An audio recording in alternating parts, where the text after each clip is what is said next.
Lineage W, Honor of Kings, Coin Masters, State of Survival, Rise of Kingdoms are games you probably haven't heard of, but without a doubt, though, you have heard of PUBG, Roblox, Candy Crush Saga, Genshin Impact, and Pokemon Go. All of these games are among the worldwide leaders in revenue on mobile, an industry that has made a drastic rise over the course of the last decade from about 18% of all gaming revenue in 2012 to more than 53% in 2021.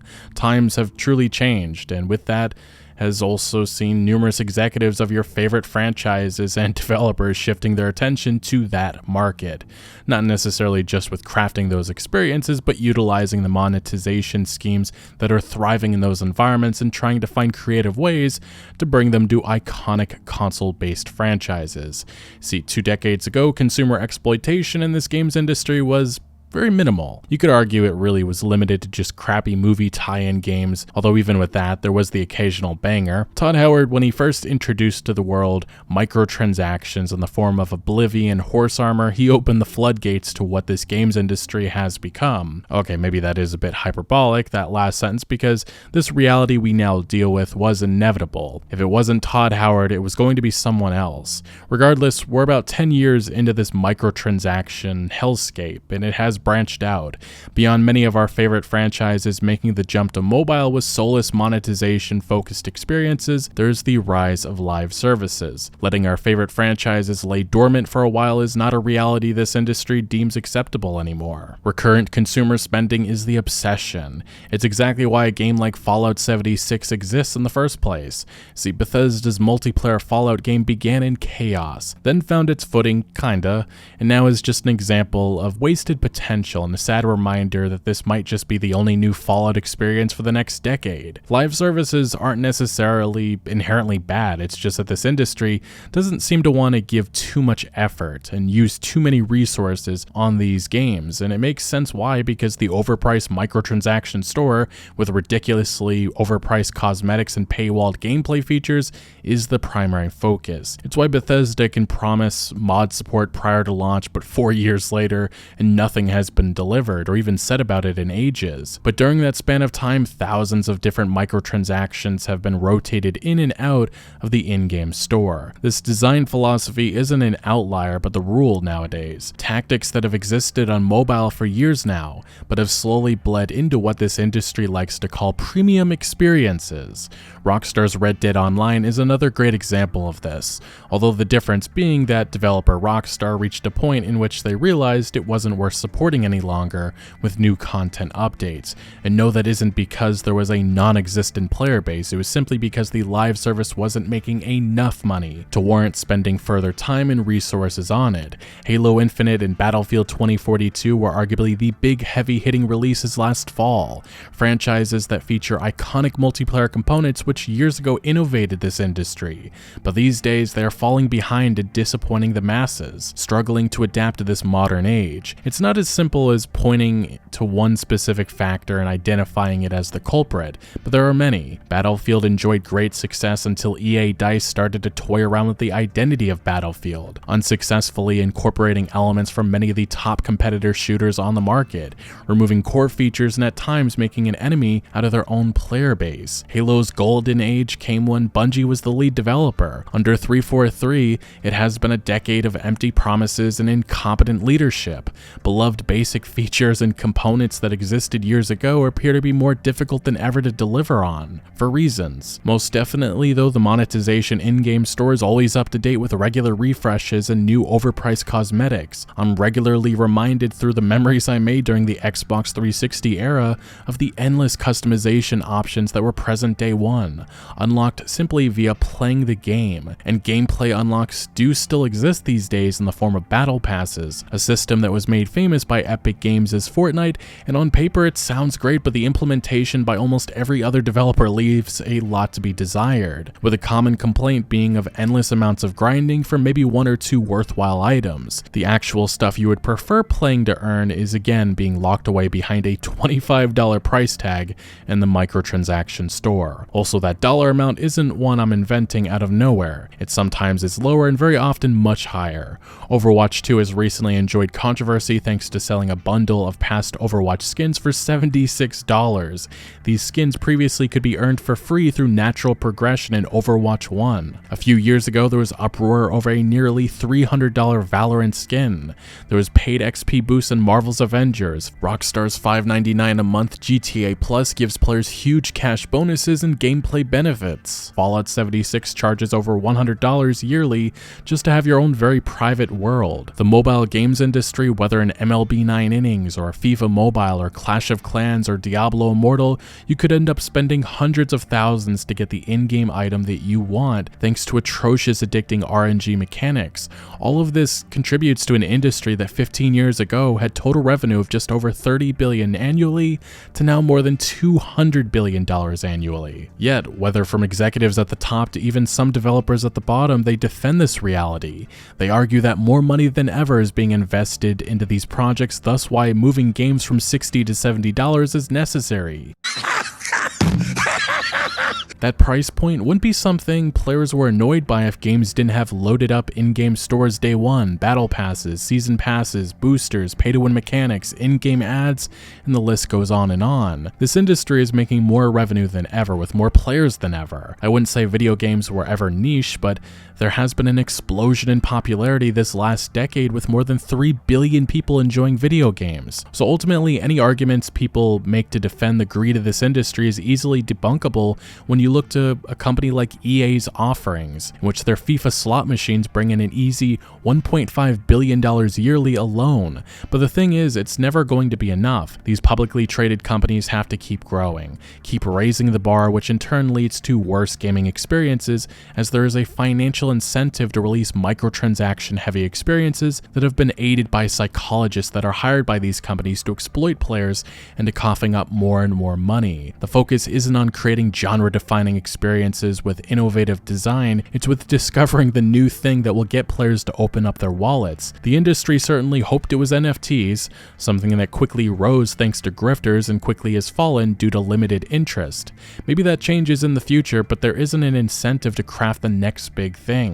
I'd argue it's following the trends and sticking to what works, the safe option. That has been the Ubisoft playbook the last decade. The one franchise they own that actually evolved into something new and different essentially just copied CD Projekt Red's homework with multiple watered-down, bloated Witcher 3 games. Nothing at all suspect of stretching out single-player games and selling XP boosts in the in-game store. Nothing to see here at all, folks. These games definitely aren't being designed to push you to make that extra purchase, not possible at all.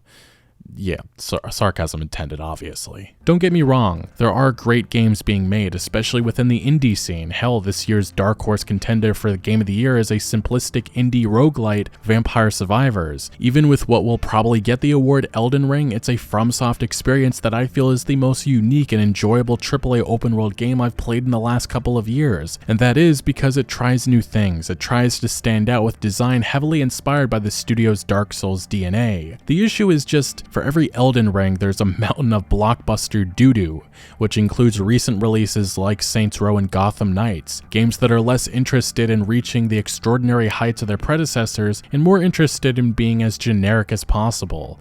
Saints Row 2022 plays and looks like a bad PlayStation 2 game with writing that feels inspired by those who live on Twitter, while Gotham Knights clearly pivoted halfway through development away from being a Marvel's Avengers-like live service to something that still feels very much just like that. Bad games have and will always exist, it's just that in these modern times, there are now decades of gaming to learn from, and yet we keep repeating the same mistakes. Some of that can be blamed on development-related issues, but in many recent instances, it's just pure incompetency. Remastering games from a decade ago should be an easy win, but that obviously requires effort. The Shadow of the Colossus fortunately got that a few years ago. The GTA Trilogy Definitive Edition and Warcraft 3 Reforged, not so much. Launching multiplayer shooters without the basic foundation of features that were in prior entries over a decade ago is simply unacceptable, and doing it multiple times shows the lack of care or urgency with respecting the investment many players make into these games, whether that be financially or with their time.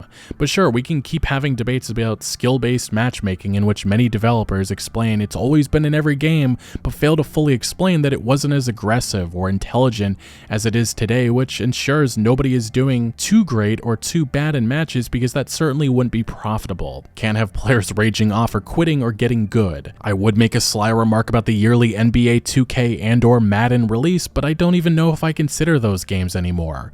More so the testing ground for every fucking terrible thing to come and actual premium paid games. In-game ads, slot machines, premium currency, cosmetics costing more than their real-life counterparts, ridiculous greed needed to earn nice items and compete. It's everything that's in the mobile gaming scene right now, and what dominates sports franchises, with publishers just drooling over the possibility of bringing it to their other offerings on console. For now, they're stuck with bringing their console franchises to mobile. The Elder Scrolls Blades and Diablo Immortal are pay-to-win disasters, but just the beginning, as Sony, Xbox, and Take-Two Interactive have all indicated that they're planning major pushes to mobile in the near future. So God of War Mobile, Halo Mobile, GTA Mobile will be a thing sooner rather than later. But with all of this money-making though, the games industry is attracting the big players of the world. The Facebooks, Googles, Apples, Amazons, and Netflix of the world are bringing unmatched potential to gaming. I can't even say that with a straight face. Amazon has toyed around with boring, forgettable, overly monetized MMOs.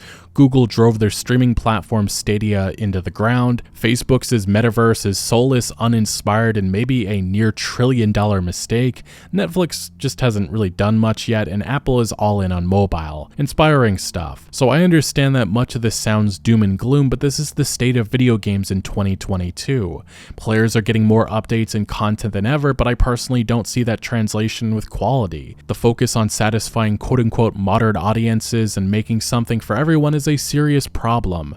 Niche franchises have to expand and change their identity, because if not, it'll piss off a gaming website like Kotaku or Polygon, and they won't shut up about it. Gears of War abandoned the war part of its title, and one of the original designers, Cliff Bleszinski, said of the new entries made under Microsoft that they lack the heart of the originals, something that holds true to many franchises, and that is largely because the talent that made those games are gone. BioWare, Blizzard, Rocksteady, Rockstar, 343, Ubisoft, CD Projekt Red, people ponder about why new releases for iconic franchises feel like a step down and never care to consider the importance of the development teams. Nothing can or will stay the same, but terrible working conditions alongside toxic management unfortunately is all too common, and often leading to talent running for the doors. What follows is actually inexperienced developers trying to live up to the sky-high expectations of the past, while also dealing with annoying corporate suits that push for design choices influenced by what's trending on the market, whether that be a battle royale or whatever. My excitement for the upcoming yet-to-be-announced BioShock game is neutered because of that. Leaks indicate it's an open-world live service with endgame content, and someone please get me a trash can.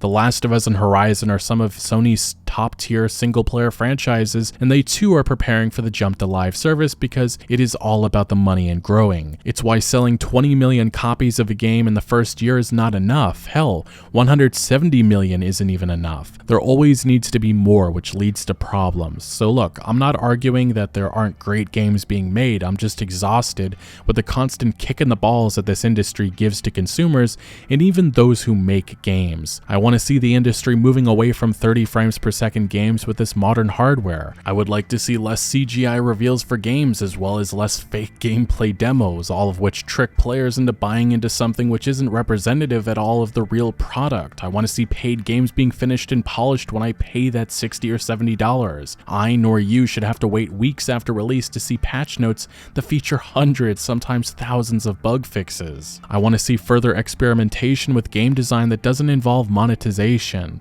I'd love for it to not be a chore looking at the different editions of a game. Making it that single player games can be played without always online DRM would also be a nice thing. None of this, I feel, is too much to ask for. Gaming has made great strides in this 21st century. It is a medium that finally is being taken serious by the wide world, and that is because it grew up and became corporate. Executives take advantage of the lack of regulation and abuse that with gambling mechanics, addictive design, empty promises, and a philosophy of what will make the most money. The games industry has always had issues, but it does feel like the passion and drive has stagnated these last number of years, at least in the AAA space of development. We go from controversy to controversy with each once beloved studio embroiled in identity crisis. This Wild West nature of the games industry may not quite fully be here, but it sure feels like it's coming. Anyway, let me know your thoughts down in the comments section below. But thank you for watching. Make sure to leave a like if you did enjoy this video or if you found any informative value, and make sure to follow my other social media accounts for updates on new videos. Links are always down in the description below. I'm most active on Twitter, giving opinions on news that I do not always get into video form, so do make sure to follow me over there. Also check out my Discord for all sorts of discussion on games, and again, thank you for joining. Consider subscribing for more videos like this, and I'll see you later.